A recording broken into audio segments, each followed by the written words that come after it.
Welcome to Veronica Live, and I'm here with my wingman today. It's Don Arias. He's been my wingman over the last couple of years here and there, so we have him in the house. And then we've got one of our regulars back, and he is a national guest, and I hear him all the time on shows, Steve Goreham.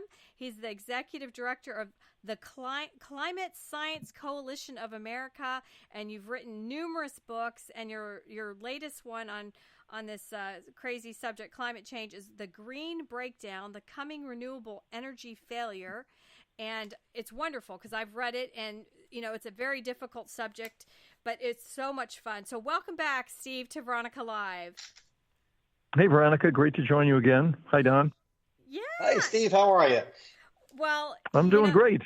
Boy, Steve, it's hot outside. What do you make of that? Yeah.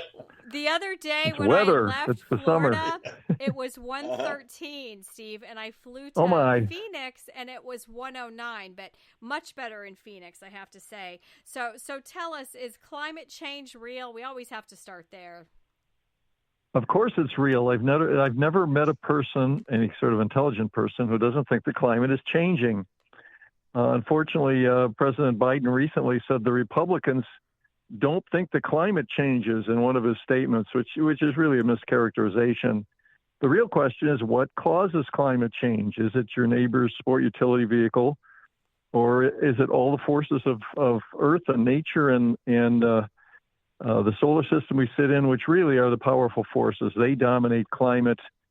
Humans, despite what is probably believed by the majority of the people around the world, that humans are causing dangerous climate change, the evidence shows that's really not the case. Well, that's not the narrative that the left always pushes, because apparently driving my vehicle is causing this climate change. So you're telling me that's not true? Yeah, it's the theory of man-made warming is plausible. We do have a greenhouse effect. Carbon dioxide is a greenhouse gas. But when you break down the greenhouse effect, you find that first, water vapor is Earth's dominant greenhouse gas, causing somewhere between 70 and 90% of the greenhouse effect. And then the carbon dioxide from nature, from oceans and land and from volcanoes, is about 20 times as big every day as what our industry puts in the atmosphere. So nature dominates, and despite all the alarm and all the claims that, for example, we are at the hottest time in history, the United Nations has said we're in the era of global boiling. Again, that's not correct. If you look back in history, there are many, many times warmer than today, and that was all driven by nature. Should we stop eating beef and start eating bugs because of cow farts? Is that a concern at all, really? Methane? That's what the United Nations says we should do. And there are people who have picked that up. There's actually a teacher at I think it was a junior high in Utah that was feeding bugs to her kids in class as a lesson that they shouldn't be eating beef. And you know, that's very unfortunate. That's again, agriculture does emit carbon dioxide and all the processes, but it's small compared to what nature has done. By the way, if you look at meat consumption, every nation in the world is eating more meat with the exception of India. Since 1960, the consumption of meat per person in Japan is up by a factor of 4. In China, it's up by a factor of 16. Each person in China is eating 16 times more meat than they did 50, 60 years ago. Wow. And every society, when they get more wealthy, they stop eating so many peas and beans, and they eat more meat. And dairy products. That's just the way things are. Wow. You know, it's funny when you look at the diets of the poor, and I come from hearty immigrant stock, as does my wife. Puerto Ricans, they're big on rice. Chicken and rice and beans were relatively inexpensive, and you can feed a lot of people. Italians, a lot of macaroni. You can feed a bunch of people with a lot of macaroni, maybe throw in a few meatballs. So I kind of get it. Now I think we're away from the rice and beans, and everybody's going for the steak and the burgers. Yeah, well, I mean, there are some health issues with the rich diets with meat and dairy, but The idea that we can all eat bugs and then the planet will stop warming, that ought to be considered modern superstition. That's really not correct. So what do you think is a bigger threat? Do you think global warming or nuclear winter? I mean,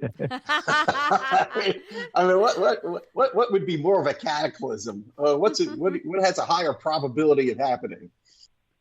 Well, the climate's very powerful, and we have had a little warming, about a 1.2 degrees since 1880, 1.2 degrees Celsius.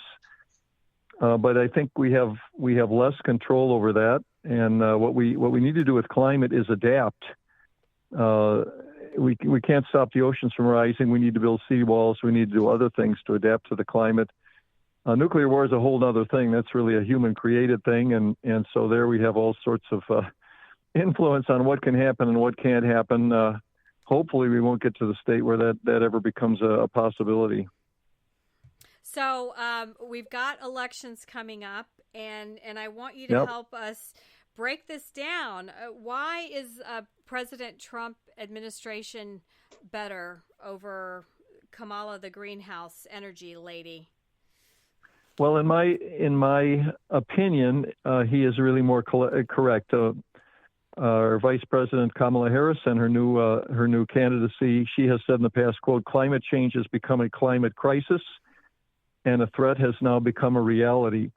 Donald Trump, one of his many quotes is, quote, "I don't think it's a hoax, but I don't know that it's man-made," in talking about the climate. But Ms. Harris was an original supporter of the Green New Deal back in 2019.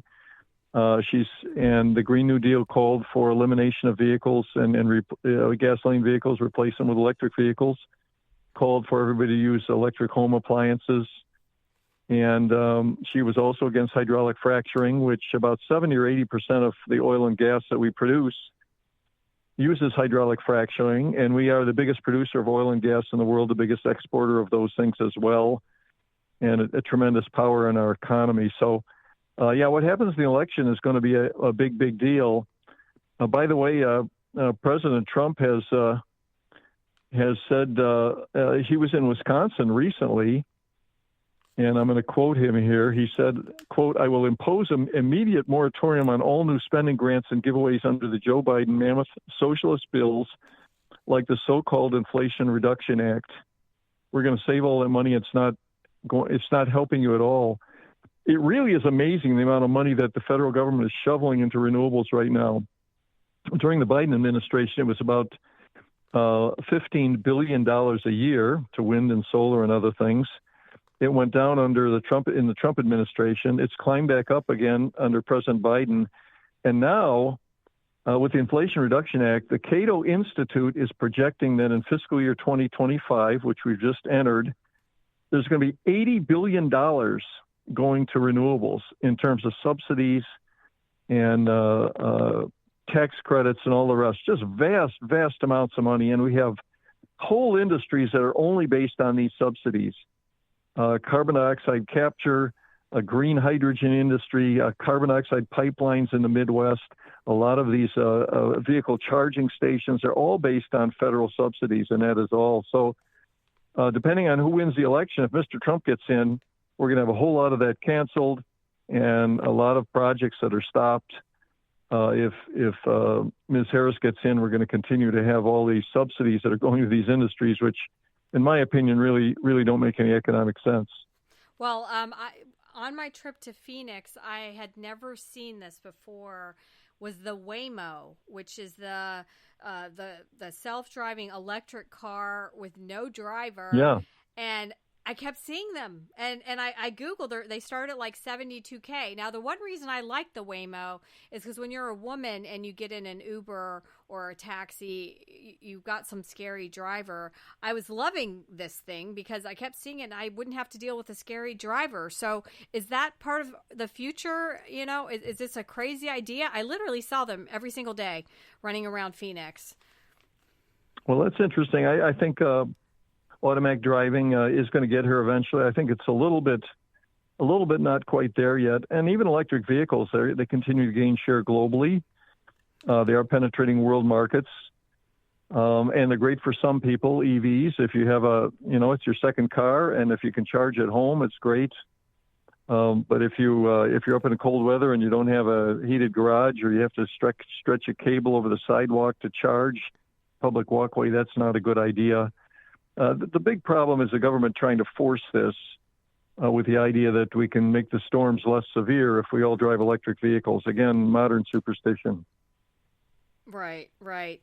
Well, I was impressed by it. And then I wanted you to talk about, because governments are, making changes across the world. And one of the tidbits you put out there was talking about France is banning short flights within the country. And I'm like, oh my gosh, sometimes you need to have a short flight. I flew from Panama City to Atlanta, and it's like a 40-minute flight. And if I were to drive it, it's like 4.5 hours. So is this part of the craziness? That's the latest thing. Yeah, ban is the favored policy of the climate change movement. We have right now in the U.S., we have 23 states that are banning sales by the year 2035 of gasoline vehicles. They want to force everybody to get electric vehicles. Even some northern states like Minnesota and Maine, where it gets pretty cold in the winter and the EVs don't start. We have 7 states that want to where cities and counties are banning natural gas stoves and furnaces and water heaters in new construction. The good news is that there are now 24 states that have passed laws saying if you're a county or a city, you can't impose a ban on natural gas in new construction. People don't realize that. The states that ban them are getting all the headlines. But we got a bunch of crazy things too. There's an outfit that's wants to ban campfires. This is a magazine. Oh dear Lord! Give me back my s'more. An outfit called Outside. That's a kind of an outdoor outfit. They want to ban cruise ship advertising in Scotland. They want to ban all ads, and also there's a number of countries that want to ban ads for coal, oil, and gas advertising. There's even a group that published an article in the Salt Lake Tribune that said, quote, "As climate change tightens its grip, our golf course is a luxury we can no longer afford." And I was going to ask you about that and the golf course, because in Phoenix, everybody was golfing, which I don't know why you want to golf when it's 109, but they were, Steve. Well, it uses a lot of water, and it's and energy and other things to maintain those courses. So I don't know, it's kind of crazy. If you can name anything, it's got a climate dimension to it. Again, the crazy thing, we're going to get 30, 40 years down the road, and people are going to look back and say, what were we thinking in the 2020s? Yeah, for sure. Maybe you know, maybe you don't. But is natural gas really that big of a polluter? Because I remember back in the day, the Brooklyn Union Gas Company, I used to work in Brooklyn, I'm a native New Yorker, they ran their whole fleet of vehicles on natural gas. And they claimed that the only byproduct was water vapor. Well, it's also carbon dioxide. Yeah, water vapor and carbon dioxide come out of natural gas. And we have about 10% of the school buses in the country right now that are natural gas. It's nice if you have a local area that you're trying to cover, you can have a natural gas station there to fill up the vehicles. Works pretty well. But if you burn natural gas, you emit 2 water molecules and 1 carbon dioxide molecule in the combustion. So now a lot of people are calling carbon dioxide a pollutant. They should be calling water a pollutant as well, because water vapor is Earth's dominant greenhouse gas. So that's where the logic is really, really way out of whack. But relatively clean compared to gas. I mean, I don't know why that's not even an option. Yeah. Yeah. Well, I sometimes ask audiences when I present, which fuel has done the most to reduce air pollution? And a lot of people don't know, but the answer isn't wind, it isn't solar, it's natural gas. In the 1950s in Chicago, my grandfather had a coal furnace, and many people did in Chicago. And after it snowed, within 4 or 5 days, you'd have a black film on top of all the snow. You could see it. That was from coal dust. And the young folks don't know what spring cleaning was for. In the 1950s, every spring, people would wash the inside of all of their walls in their house to remove the coal dust. But then we all got natural gas furnaces, and when you put natural gas inside a home that either was burning wood or was burning coal, the particles inside go down by a factor of 1,000. So natural gas really is a tremendous thing to clean the air, but because of climatism, the fear of man-made warming, people are worried about the carbon dioxide, which is an odorless, harmless, invisible gas. We each burn sugars in our bodies, and we exhale 100 times the carbon dioxide every time we breathe out that we breathe in. And it shouldn't be called a pollutant, but that's the logic of today's society. That's crazy. And then I see that the European farmers are pushing back. So, what is that all about? Yeah, well, this is a sign of the coming green breakdown, which my latest book is about. The coming renewable energy failure. In Europe, they were trying to impose a bunch of restrictions on farmers. They were saying you have to reduce your dairy herds because that's causing global warming. You need to stop using synthetic nitrogen fertilizer, which is used on about half the agriculture in the world. The Netherlands actually is one of the biggest exporters, I should say, of agricultural products in Europe. But so all over Europe, because of these restrictions, we had farmers driving tractors into cities, into Berlin, into Paris and Amsterdam, blocking traffic. And so the European community said, well, wait a minute. And they took a step back and they said, well, we're not going to impose these farm mandates. But this is a sign, I think, that people are going to push back on a lot of this craziness and part of the coming green breakdown. So what are we missing? I mean, I just feel like if Trump doesn't win, what are they going to take away from me? That's the thing. I'm over it. I know I've talked to you before about the pizza ovens. I like my Weber grill. I mean, I'll fight people, Steve. Yeah, it is. These bans are just going to continue and continue. By the way, there's another big trend here that I'm starting to talk about.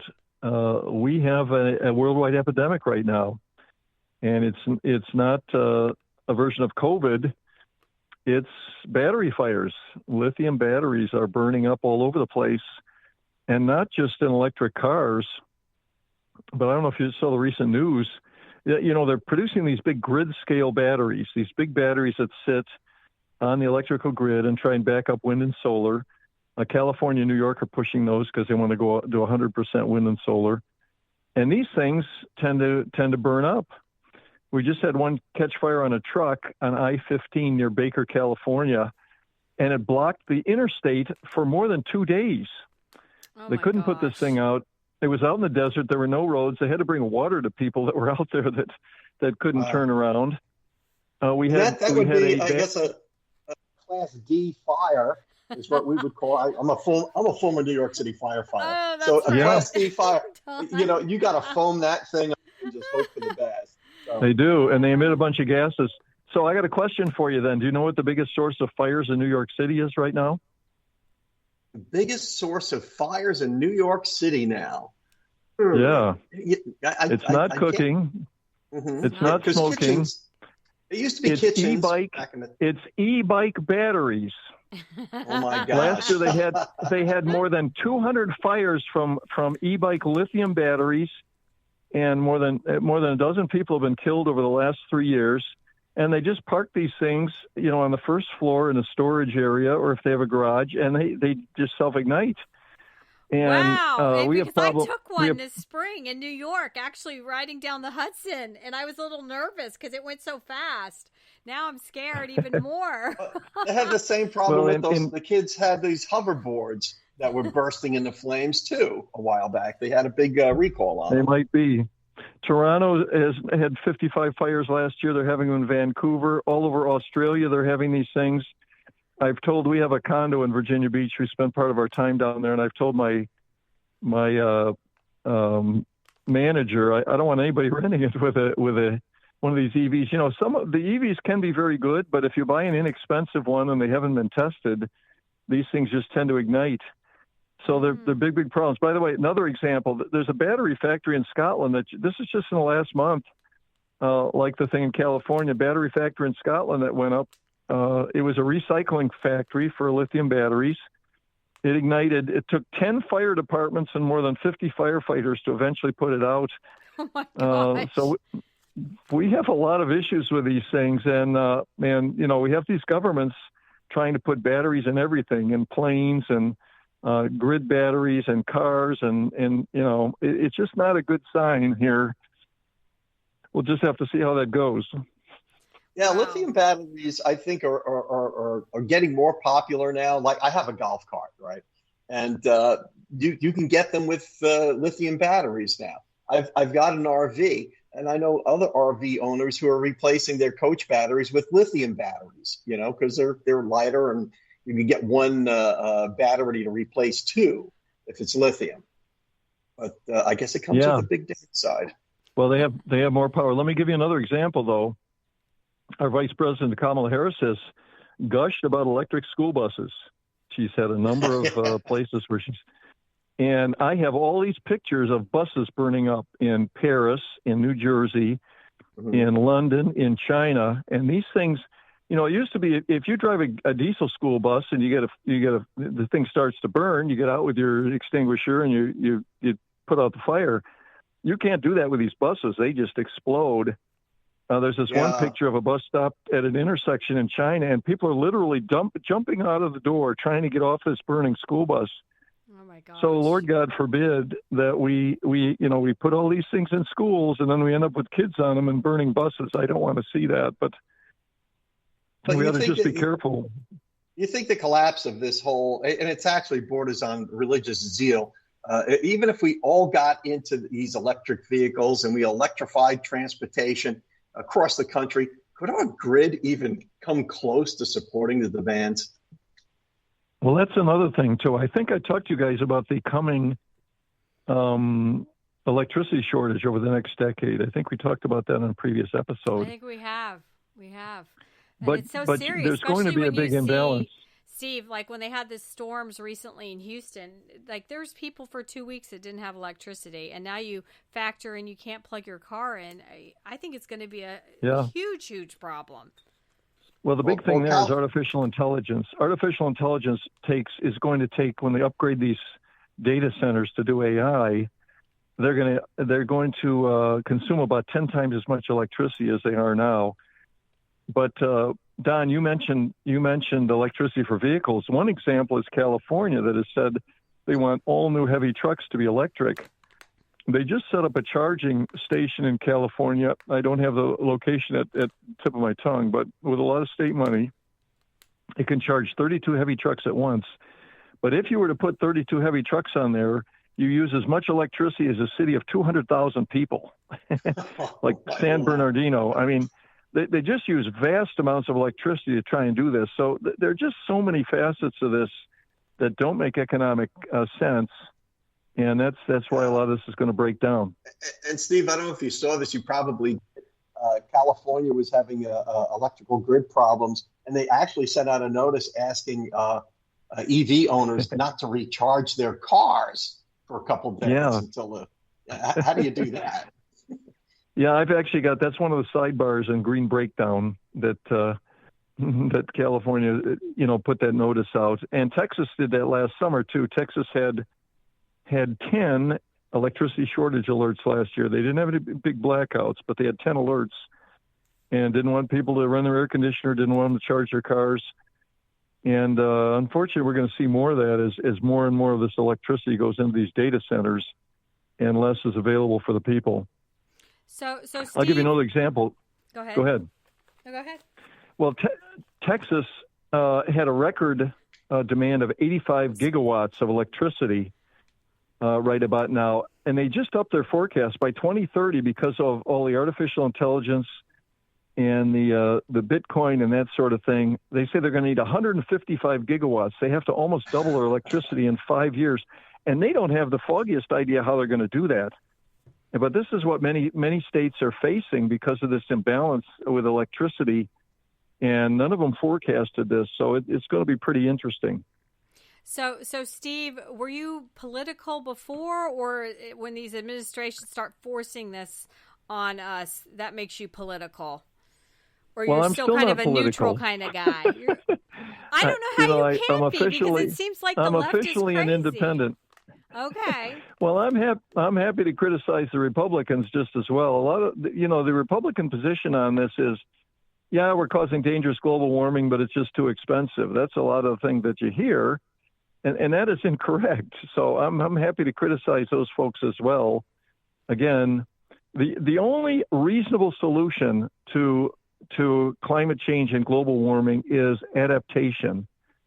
Like if you want to prevent against sea level rise, you build seawalls, you build islands like Netherlands has done for the last 3 centuries. If you want to give people resilience to hurricanes in the Caribbean, you got to build good, solid concrete structures so that they can withstand a lot of the winds. Well, we know Thinking that you can change to EVs and make the hurricanes less severe or stop the oceans from rising, that's goofy stuff. Well, the concrete structures, because Don and I, we lived through the hurricane category 5 here with Michael, and it costs money to build. So that's the other thing. Going to concrete is big dollars when it comes to building. Hurricane Michael just pummeled the local Air Force base a few years ago, Tyndall Air Force Base. They're rebuilding it to the tune of about $5 billion. And they're building it with steel reinforced concrete panels that are anchored into the ground somewhere up to 60 feet down. So these things are made for the ages. So they took expensive. a direct hit from a Cat 5. It's expensive, but we'll have a national capital asset for the next 80 years and no hurricane. Each one of these buildings is essentially a shelter now. Yeah, I love it. So if you're going to live on the coast, you've got to prepare for this stuff. You do. That's the only sensible thing. And there's one of the things they could do is stop pulling so much fresh water out of the water table. We actually have land subsidence in southern Florida, as I understand it. The land is subsiding. And so you've got a little bit of ocean rise, about 7 or 8 inches a century. And then you've got a land subsidence that's about 15 inches a century. What we're doing in Virginia is they're doing desalination plants, and they're trying to re-inject wastewater back into the water table to try and keep the land from subsiding. So there are some things we can do, but we can't stop the oceans from rising. Interesting. Well, what have we missed, Steve? It's I heard you on the Bill Cunningham show the other night, and I was like, oh my gosh, I love Steve, and I love when you come on Veronica Live because you're so smart and you understand what we need to be fighting for. And then I love your book, so we've got to tease that Green Breakdown, and it's on Amazon, and I think it's good. And it's a fun book because it's got pictures and graphs, and it's just not a dry read. It actually has fun things to look at in the book. What have we missed? Anything today? Well, thank you so much. That's pretty much for now, but there's always a couple new things that'll show up in a month or so. And folks can get Green Breakdown from my website. I'll send them a signed copy. Steve Goreham, GOREHAM.com. And there are ebooks as well, or it's on Amazon or wherever books are sold. Well, I love it, and it's always a pleasure. Thanks for joining Veronica Live, Steve. Yeah, thanks, Steve. Thank you, Veronica. All right. I'm putting that on my reading list, too. Okay. Thank you. Veronica Live is out.